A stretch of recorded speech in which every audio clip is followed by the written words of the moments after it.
Hello and welcome. I'm Dr. Chris Cowdley, and on behalf of CME Outfitters, I'd like to thank you for joining us today for Diagnostic and Therapeutic Advances in PBC, maximizing opportunities to improve patient care and outcomes. This CME activity is supported by an educational grant from Gilead Sciences. Today, we may be discussing a few agents currently in development. We will let you know when we are speaking off-label or referring to investigational products. CME Outfitters is a jointly accredited provider and develops and certifies continuing education activities for the team, by the team, including our program today. Again, I'm Chris Cowdley. I'm director at the Liver Center at Liver Institute Northwest and professor at Elson S. Floyd College of Medicine, Washington State University. And I'm based in Seattle, Washington. I'm very pleased to be joined by a superb panel who I would ask to introduce themselves, starting with Dr. Ghulam Hussain. Hi there, my name's Aliyah Ghulam Hussain. I'm a hepatologist and clinical investigator at the Toronto Centre for Liver Disease in Toronto, with a particular interest in cholestatic and autoimmune liver disease, including PBC, PSC, and autoimmune hepatitis. Hello, everyone. My name is Tuesday Warner. I'm a nurse practitioner at Mayo Clinic, Arizona, and I've been taking care of patients with liver disease for over 20 years. Thank you both. I should also note we'll be hearing a few pre-recorded perspectives from Maria Moraes, who is living with PBC post-liver transplant. Maria is also a registered nurse and vice president of patient advocacy for the Canadian Disease Society. Here are our learning objectives for today's activity. We would like to assess the burden of PBC. We would like to implement evidence-based strategies for early and accurate diagnosis of PBC and incorporate contemporary clinical pathways for treating PBC patients that considers mechanism of action of different therapeutic agents, indications for their use, efficacy, and safety. So now let's turn to Dr. Ghulam Hussain for the burden of PBC. Thank you, Dr. Cowdley. So this section will address our first learning objective, the burden of PBC, and will include a bit of an assessment of disease risk. But first, let's get our audience involved with a question. So what percentage of patients with PBC are incomplete responders to ursodeoxycholic acid, or UDCA? Is it 10%, 20%, 30%, 40%, or you just don't know? So feel free to go ahead and select your answer of choice, and we'll review the results momentarily. So look at that. So we have about 10% of, about 9% of people that have suggested 10%, about the same for 20%, 21% of 30%, and then 15.2% of 40%, which is the correct answer. So actually, about 40% of patients with PBC are suboptimal or incomplete responders to ursodeoxycholic acid. And that really depends on the criteria for response that you choose. But in general, this 40% number is a good number to keep in the back of your head. Before I go through some of the data on the burden of PBC, let's hear a brief introduction from our patient voice, Maria Moraes. So go ahead and roll the clip, please. Thank you. It's an honor to be here with you today and a pleasure to be in this session with you. I am a liver transplant patient. I received a liver from a living donor and a really good friend of mine after suffering with end-stage liver disease due to PBC. So I am a registered nurse now for over 32 years and mostly working in the area of public health, chronic disease prevention, and I'm a people leader, and most recently focusing on mental health promotion. So, it's really interesting to me because never did I think that I'd be on the other side of a chronic illness as a patient dealing with a rare autoimmune disease such as PBC. So it has been a life-changing journey for me, for sure. And I've been sharing my lived experience through sessions, research projects, and as part of my role on the Canadian PBC Society. Thank you, Maria. So this is a disease that obviously has a significant impact on quality of life. Now here we see a snapshot of PBC epidemiology with graphs showing you the incidence and prevalence in different regions over time.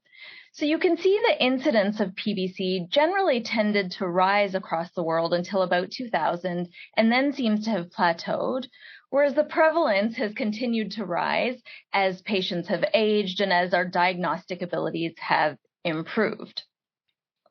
So here's a visual of the temporal trends in age and disease stage. And this was data that was published by the Global PBC Study Group that showed changes in the epidemiologic profile of patients with PBC over time, such that we've noticed that patients are presenting with a more mild disease phenotype and at an older age. So you can see the curves rising in terms of age at diagnosis and a higher proportion of patients in the bar graphs on the right presenting with more mild biochemical changes, such as lower alkaline phosphatase levels and lower relative bilirubin levels.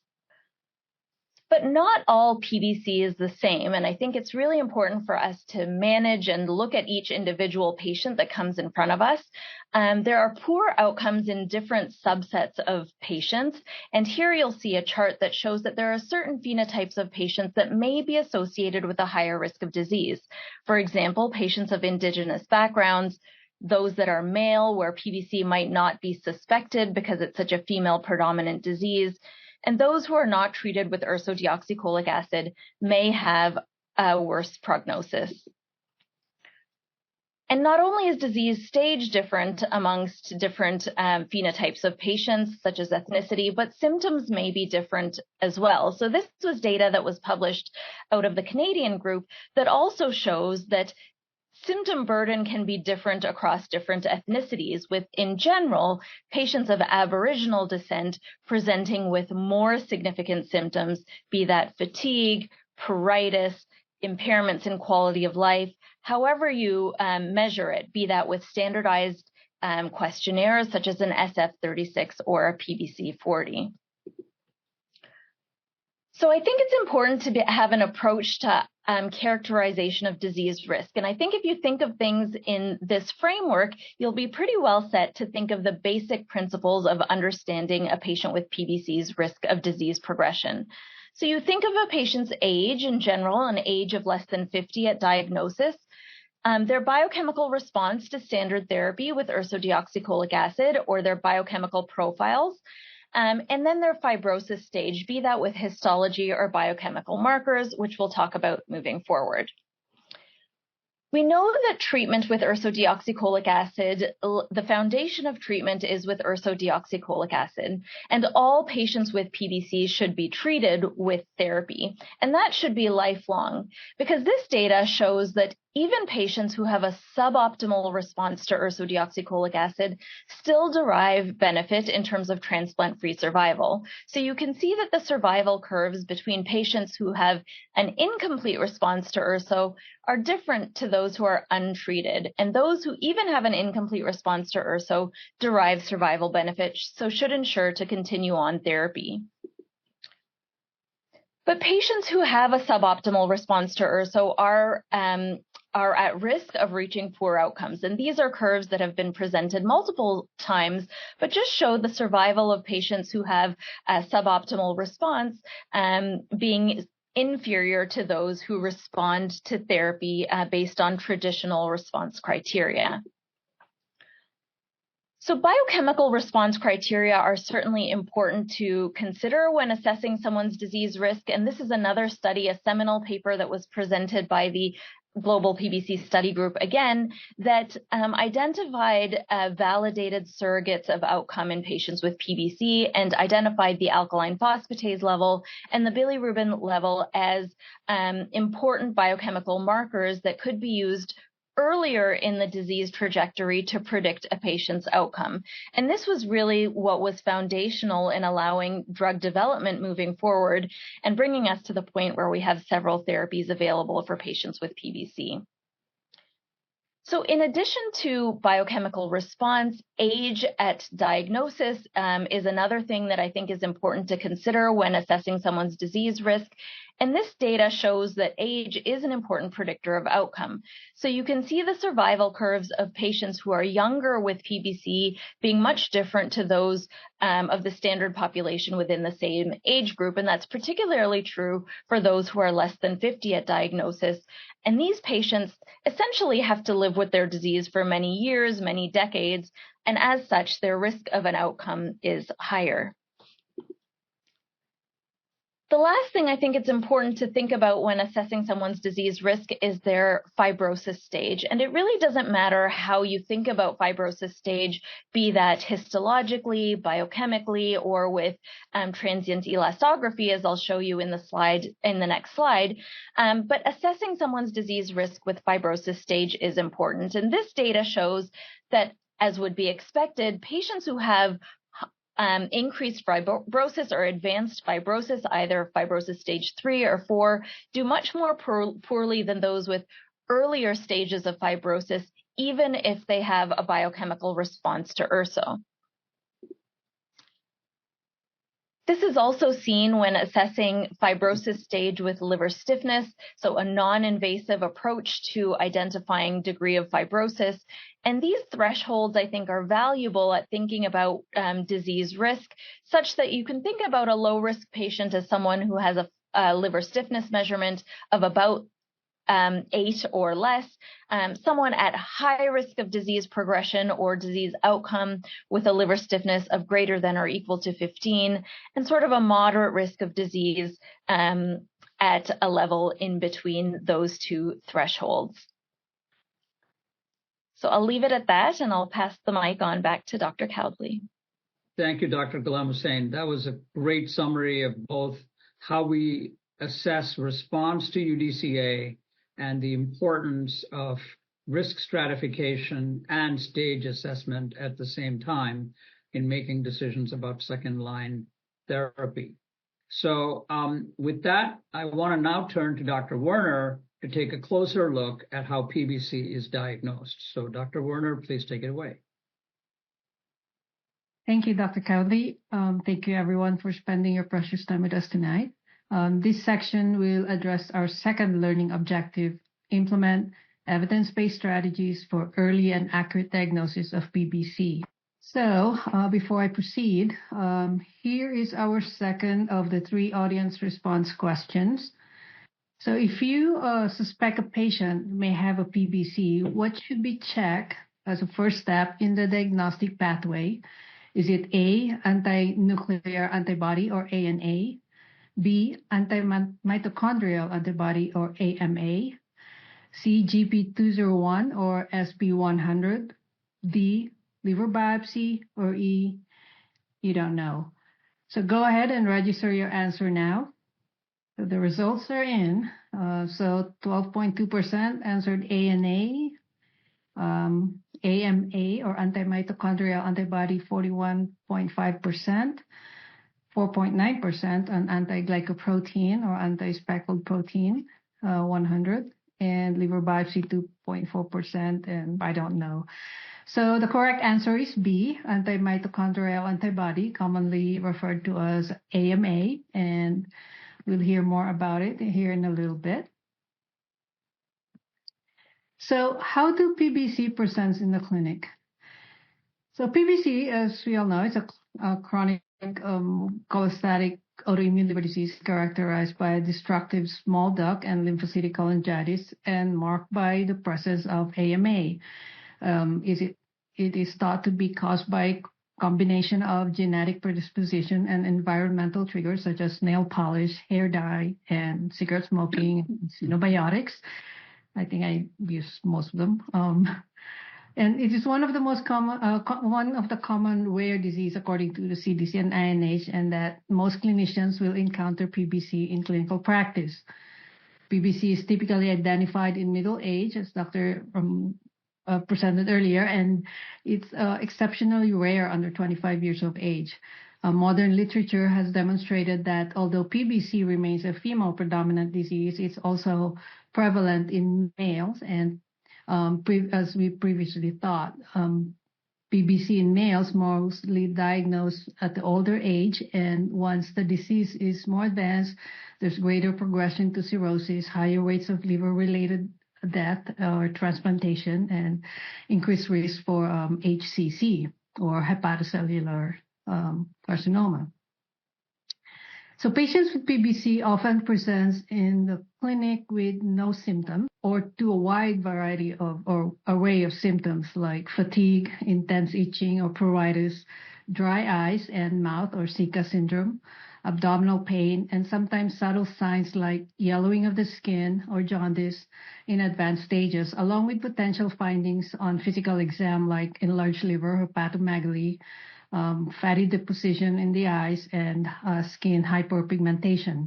Now, being said that, fatigue is the most common complaint and is experienced by up to 80% of patients during the disease course and often rated as the most disabling PBC symptom.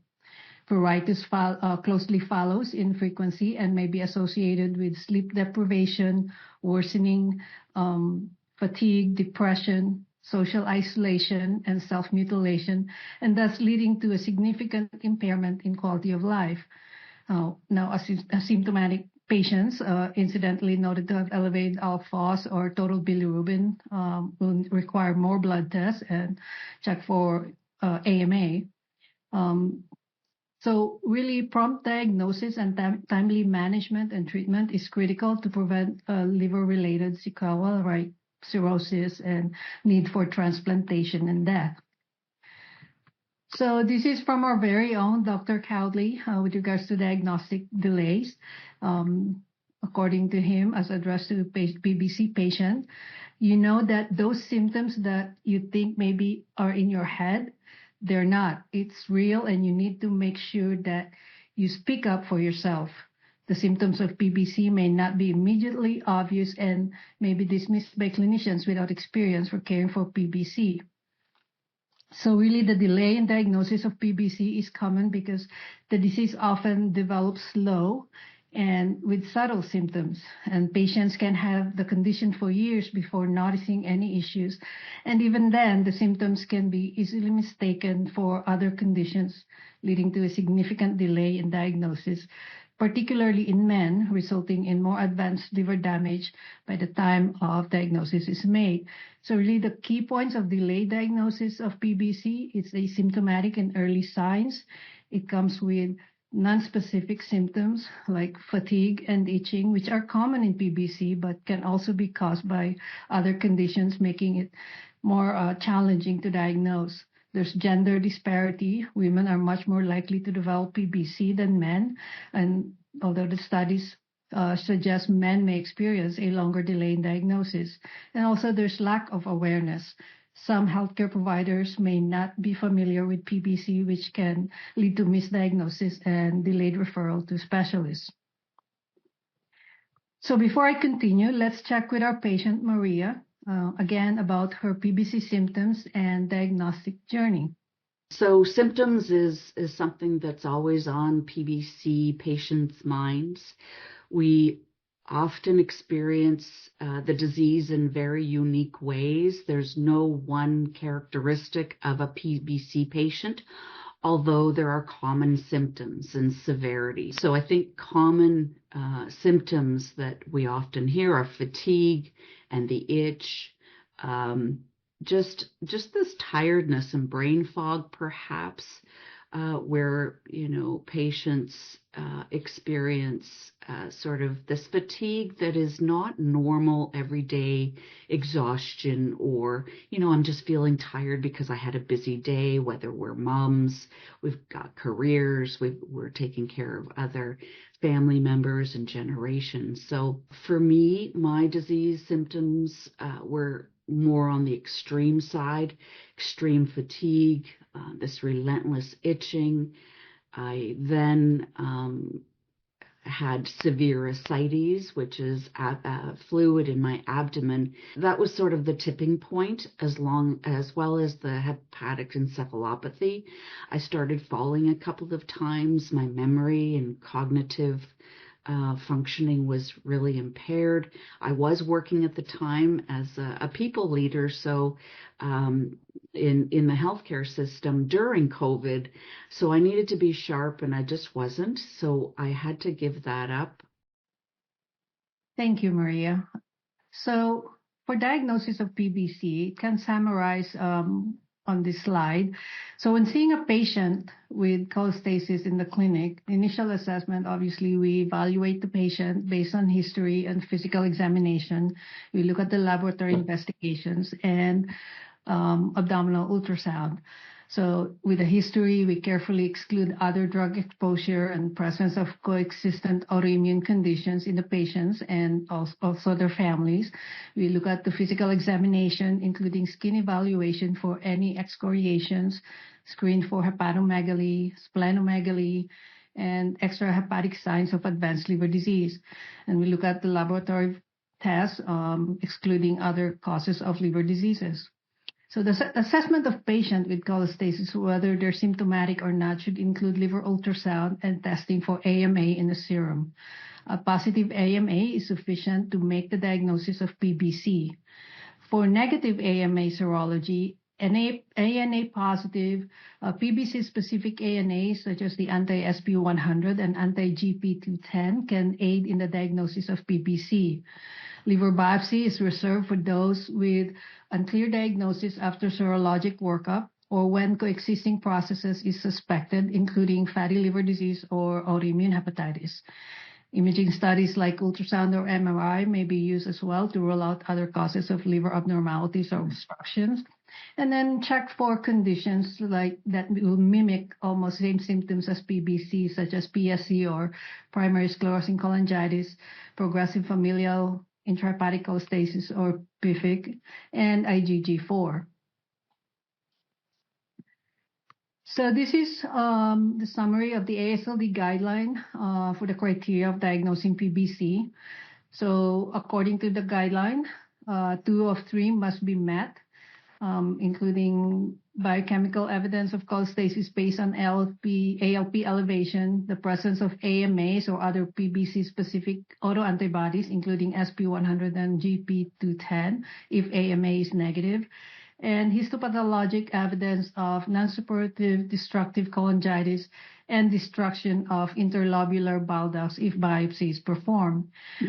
Again, we have to exclude other possible other differential diagnoses like cholestatic drug reaction, biliary obstruction, autoimmune hepatitis, and PSC.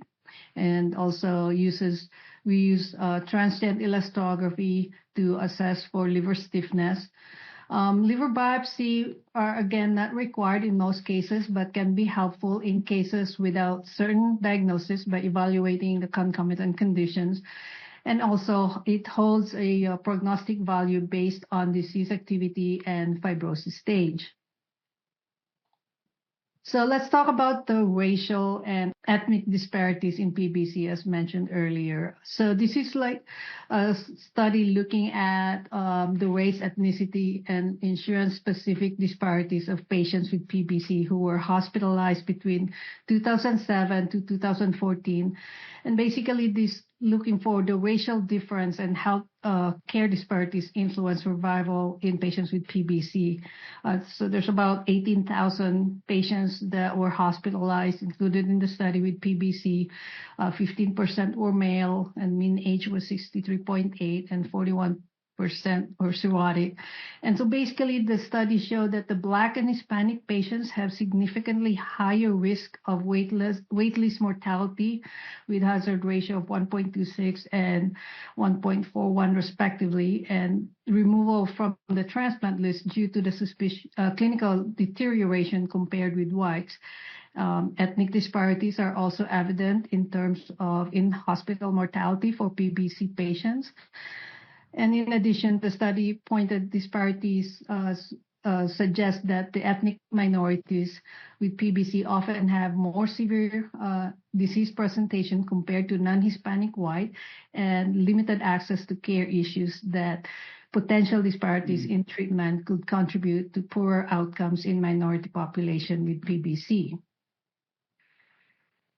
So with regards to this SDOH, or social determinants of health, it's very important to ask or assess these patients with this, because we know that in the context of managing PBC, including all these non-medical factors that can impact health outcomes and can also play in the role in the diagnosis and treatment of PBC. So it can help us understand the complex relationship between the environment, social classifications, and can significantly impact how we take care of these patients and improve their outcomes. So we look at factors like income level, education, access to healthcare, the neighborhood quality, the racial and ethnic background. All these can influence disease management, treatment adherence, and overall quality of life. So question is, how do we go about with this? So as stated earlier, the treatment paradigm of PBC has shifted from wait to fail, where we diagnose PBC, we give them also monitor response to 12 months. And we do this shift to a more personalized, holistic care with aspirational, attainable goals using therapies targeted to patient profiles, such as their liver function tests, liver fibrosis, symptoms and risk factors, along with working with the patient through education and their education about their risk and achieving normal liver function tests, hopefully resolve fibrosis, improve quality of life, no liver transplant, and ultimately, hopefully, PBC cure. So where do we start? When we see our patients at the clinic, we can start this holistic care by meaning addressing almost everything that we can, and ask patients to have an open communication to attain this goal. Simple questions like, what are your challenges when it comes to going to your appointments? Do you have any preference for time? Do you want to be seen telehealth or in person? Do you have access to any pharmacy at all? Or do you have any preferred languages? Do you need interpreter? Do you need social services to help you? Do you have insurance? So all these things matter. So if we can put this as part of our care, that will be the start. So recognizing and increasing awareness of any hindrance, possible obstacle in caring for our patients with PBC is necessary to be able to implement solution, have a consistency, and continue to provide quality care. Thank you. Back to you, Dr. Cowley. Well, thank you, Dr. Werner, for really getting everyone up to date on diagnosis and a patient-centered approach to care. And increasingly, I find that the patients with PBC in my practice are looking to our clinic as being their medical home. So we're the ones that remind the PCP to order bone density. We're the ones checking fat-soluble vitamin levels. We're the ones reminding the PCP to measure thyroid hormone levels, et cetera. So extremely helpful. So we're going to move on now.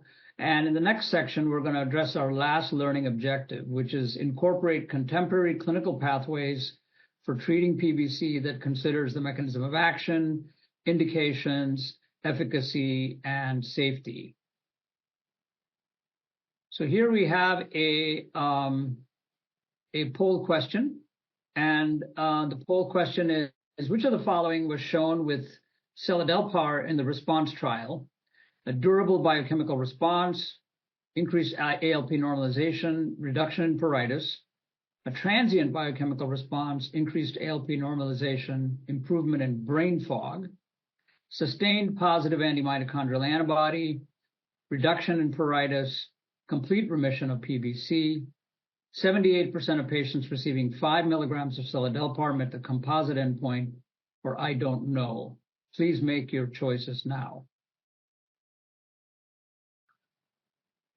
Okay, the results are in, and we find that the The top answer was, I don't know. So that's wonderful in that you are all here to move from the I don't know category to the correct answer, which is actually A, which 19.4% selected, which is durable biochemical response, increased ALP normalization, reduction in pruritus. And so the key features of seladelpar in the response trial were that 62% of patients treated with seladelpar at 10 milligrams a day compared to 20% of patients treated with seladelpar placebo achieved the composite biochemical response. 25% of patients achieved normalization, and seladelpar was uniquely positive in a statistically significant reduction in itch in patients with moderate to severe pruritus at 6 months.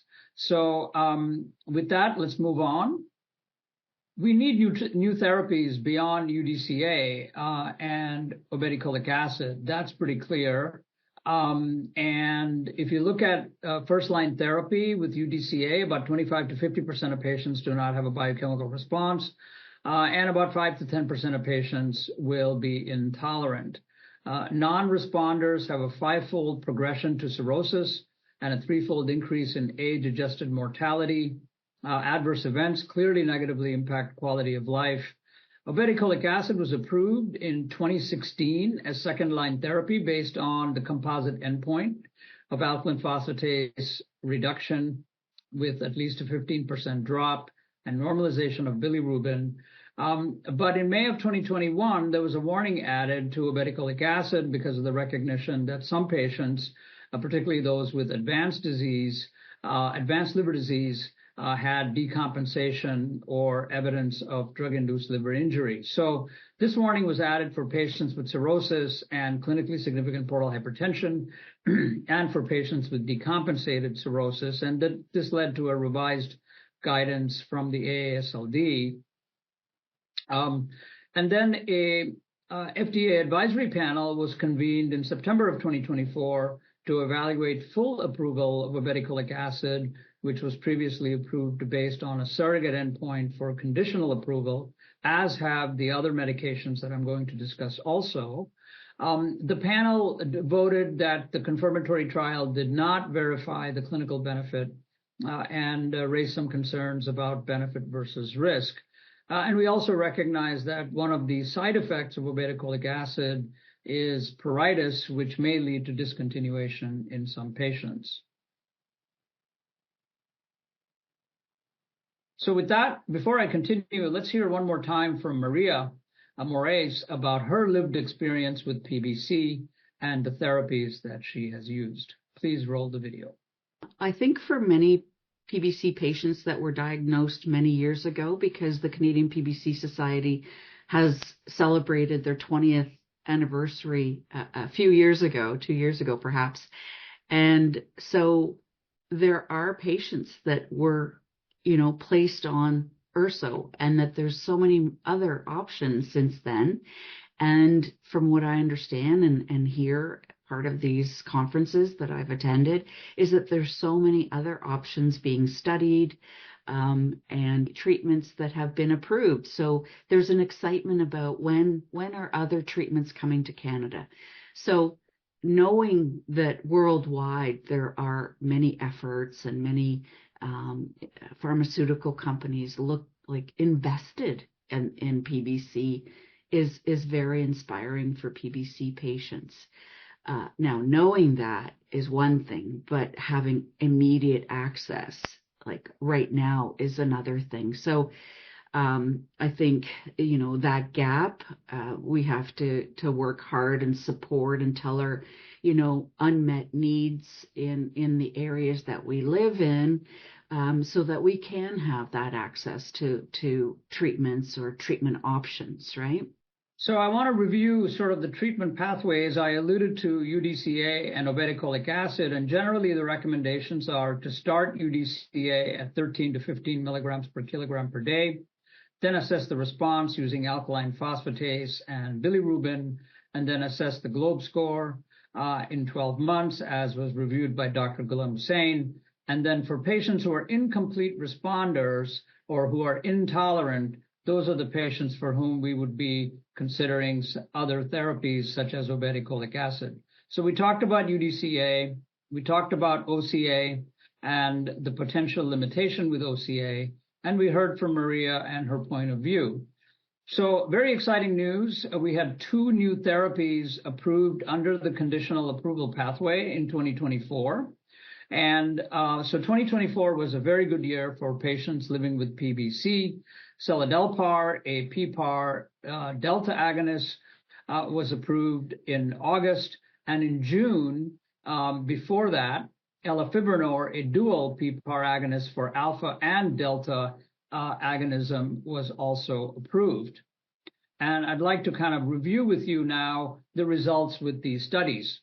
So the RESPONSE trial was a study that was a phase 3 trial, and it used the same study design as had been used for the pivotal POISE trial for OCA, and that is patients who had an alkaline phosphatase greater than 1.67 times upper limit of normal, but had a bilirubin less than 2, were enrolled and randomized to treatment with seladelpar versus placebo. And biochemical response with this composite endpoint was evaluated at 12 months. And as I mentioned earlier, 62% versus 20% responded, so that was highly statistically significant. And shown on the right of the slide are the safety findings associated with seladelpar. And seladelpar was associated with a higher incidence of gastrointestinal side effects, such as abdominal pain, abdominal distension, nausea, etc. The total population here was 193 patients, and they were randomized 2-to-1. Now, we just presented the 3-year open-label treatments with seladelpar as a late-breaker abstract at the American Association for Study of Liver Disease. And what this slide shows is that the response to seladelpar is sustained and durable. And furthermore, with continued therapy, a higher rate of alkaline phosphatase can be observed in patients as they are continued. So shown on the bottom of the slide is the percent change from baseline, showing a brisk and prompt reduction in alkaline phosphatase as early as 4 weeks into treatment. And even more reassuringly, an improvement in pruritus over the course of treatment.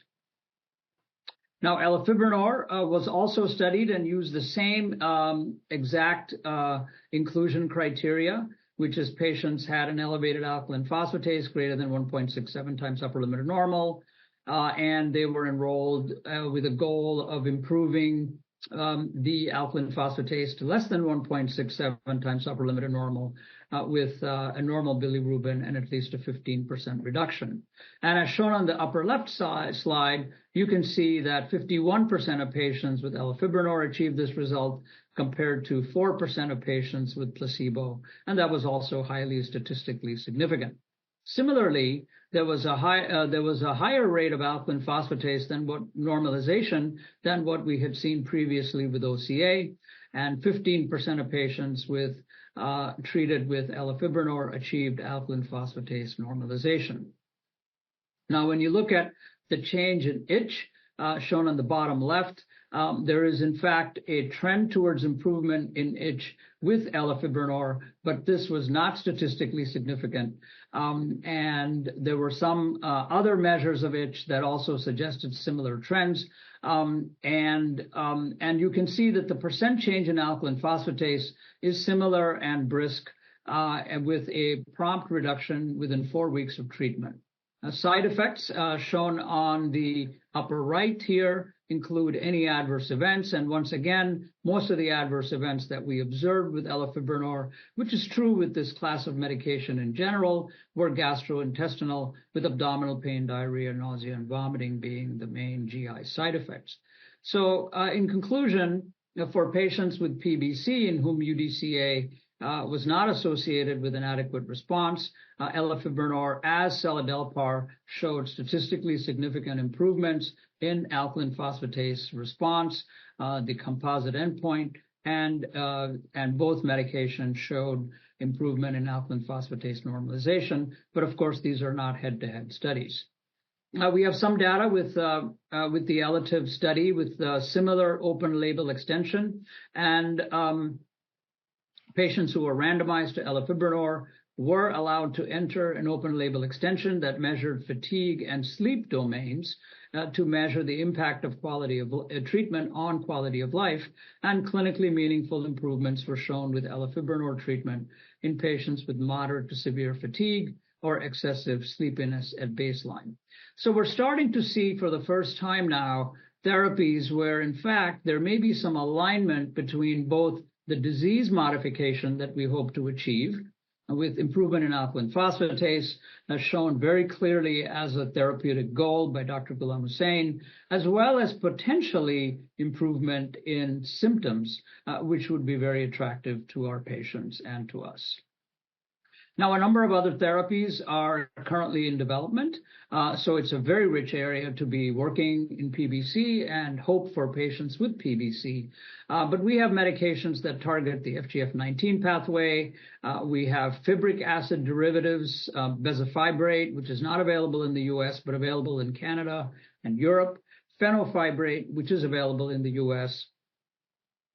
Other FXR agonists have been studied. NOX inhibitors, such as setonexab, are in trials, and they seem to be promising as well. And a whole new class of drugs, ileal bile acid transport inhibitors, namely volixibat and linerixibat, are also being studied. And in addition, there's a variety of other mechanisms of action that have been postulated, such as immunomodulatory therapies, etc. So we have other therapies I mentioned, particularly IBAT inhibitors are attractive because they are promising from the standpoint of relieving symptoms, and potentially in the future with ASBT, which is apical sodium-dependent bile acid transporter inhibitors that may have other organs that are also the focus of the medication. We may even have disease modification, but certainly volixibat was presented at the recent AASLD and seems promising in an early trial with what is quite attractive is a reduction in serum bile acids, as shown in the 16-week outcomes, and it was equally effective at lower dose versus higher dose. And in patients that were responders, a significant percentage improved their bile acid levels. The main side effect of IBAT inhibitors, because of secretion and excretion of bile acids in the stool, is diarrhea, which may be dose-related in some cases, but usually can be managed with antidiarrheal medications. So ileal bile acid transporter inhibitors, volixibat, promising. Linerixibat is another medication that is an IBAT inhibitor, and this seems to be much further along in development at the moment. I'm showing you the slides from the Glimmer study that shows improvements in a variety of different domains with regard to itch as well as quality of life. And we just had a recent press release with results from the ongoing phase 3 GLISTEN trial, achieving its primary endpoint of significant improvement in itch compared to patients who are not receiving that medication. We don't have additional details, but we anticipate that these results will be presented at a major meeting very shortly, and this would be obviously another attractive therapeutic tool for managing patients with PBC who have pruritus. So with that, we have a number of very interesting questions. So I would like to take some time to address those questions. And we'll start with a very simple question, which I think is a good one. Should the AMA test be done sort of empirically for anyone with suspicious symptoms and elevated alkaline phosphatase?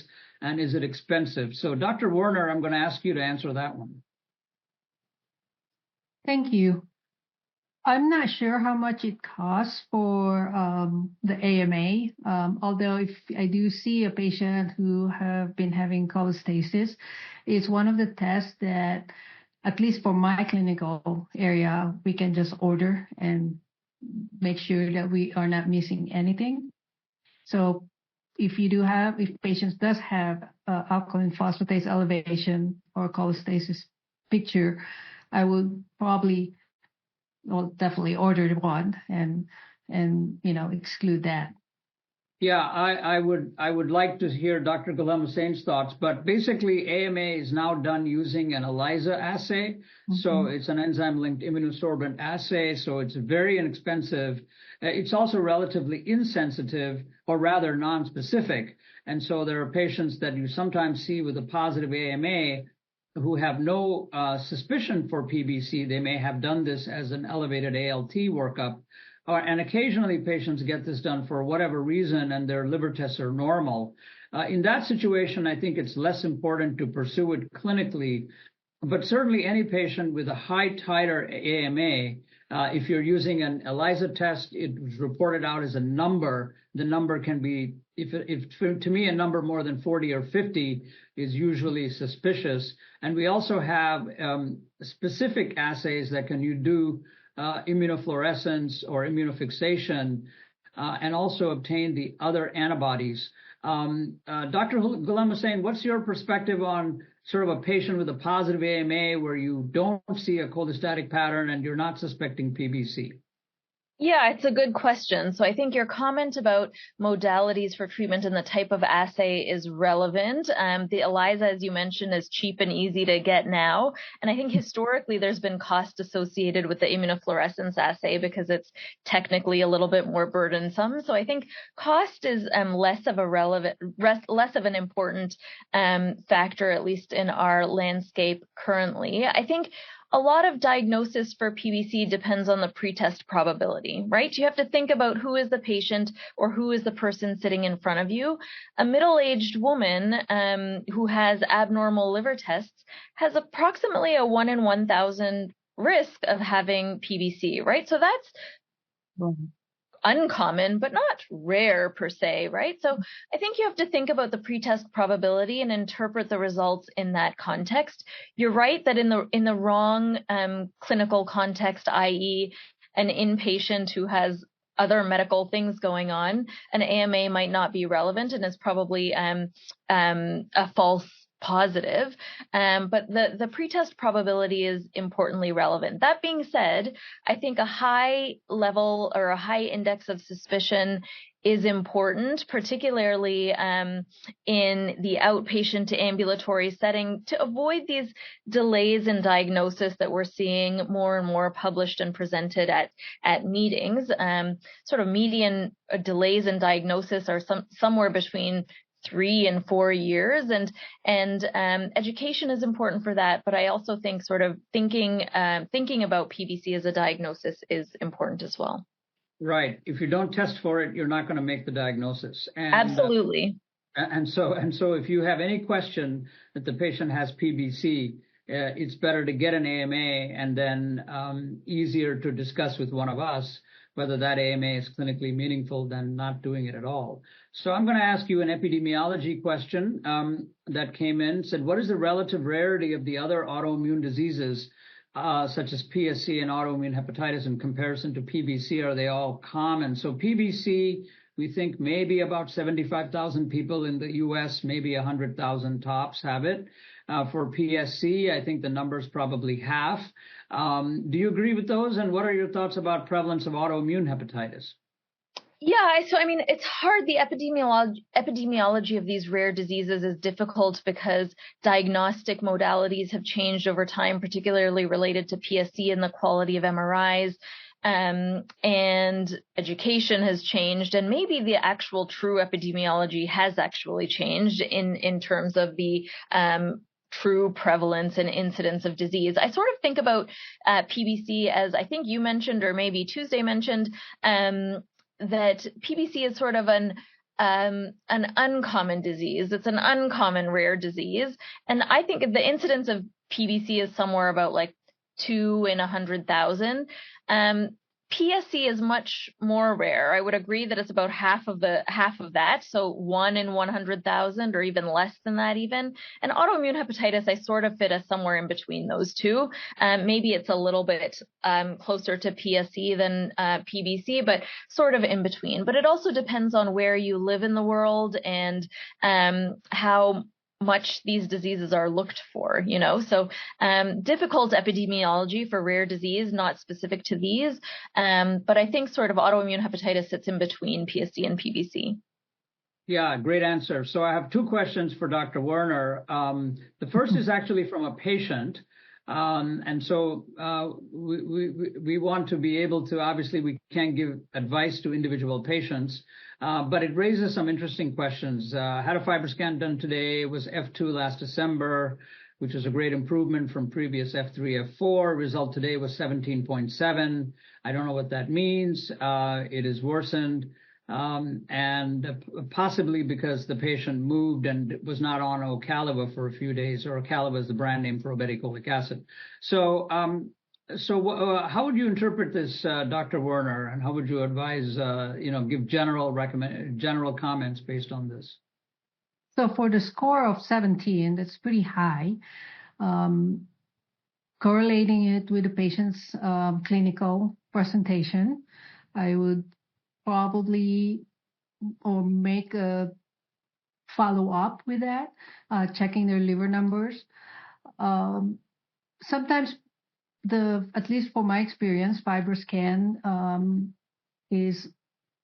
varies. The result of it varies. Depends on if there's anything accompanied with just the scarring. Maybe there's ascites, or maybe there's other things, or maybe even technical issues or operation, whoever's doing the procedure.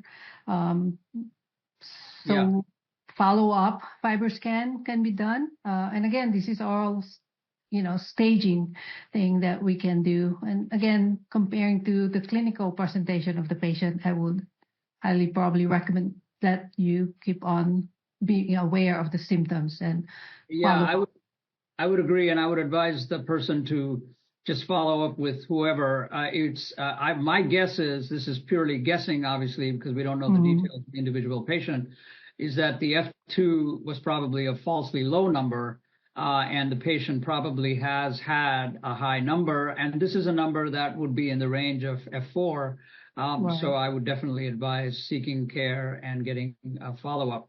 One question is about, do delays in diagnosis stem from primary care clinicians not being up to speed, or are delays universal across specialties because PBC isn't thought about? So I think that's the whole purpose of a course and meeting such as this. We hope that this will increase awareness. And if you don't think about it, you're not going to test for it, especially, I think, for patients who have symptoms and don't have elevated liver enzymes, or liver enzymes were not tested, rather. And if you don't test it, you're not going to find it. So I would encourage everyone to really just, if it's a patient, be proactive and ask your physician to order a liver panel if you're itching. And if you have elevated liver enzymes, then certainly they should be thinking about PBC among other diagnoses. So, Dr. Ghulam Hussain, I have an interesting question for you. I'm not sure there's a right answer, but I do think that we know the opposite of this. Does having cholestasis of pregnancy make you more prone for PBC? If so, when should the patient start diagnostic testing, and what should you do to prevent PBC? So we know that in patients with PBC, they're more likely to have worsening cholestasis during pregnancy. I'm not aware of any data that cholestasis of pregnancy, which is fairly common, is associated with an increased risk of PBC. Are you aware of any such data?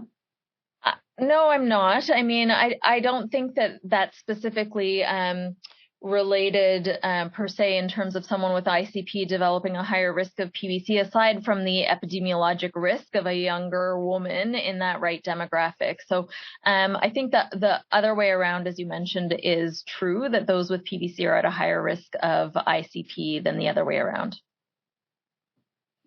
Great. Well, we've got time for, I think, one more question, and I'm going to ask Dr. Werner for this. Is Zika syndrome a common manifestation of PBC? Are there recommended therapies for symptomatic relief? I think this is a very important practical question, and can you answer that, Dr. Werner? Right. For Zika dryness, my daughter have a Zika syndrome. She's got dryness, but she doesn't have PBC. But obviously, it comes with a lot of autoimmune condition. So I'm not an expert on treating dry eyes or dry mouth, but I would most likely refer them to somebody that's more like a rheumatologist, maybe a dentist, someone that can help with the symptoms of Zika. But it's certainly, we need to address this. And if we do have a patient that have these symptoms, we can open the communication to help them, either referring them to specialists, consider all these over-the-counter treatment, and then go from there. But it's important that we really need to address this. Yeah, excellent point. So good oral hygiene and eye hygiene are important because corneal ulcers and dental ulcers can occur. Well, by way of summary, here are a few SMART goals that I would like to present to sort of summarize where we're at.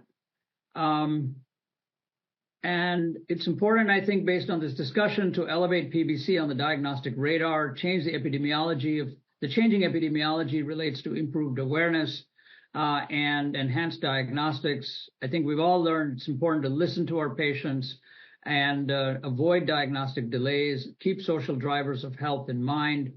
I think we can all become proficient very quickly at implementing non-invasive diagnostic pathways for PBC, evaluate complementary treatment strategies, and keep abreast of new drugs in development.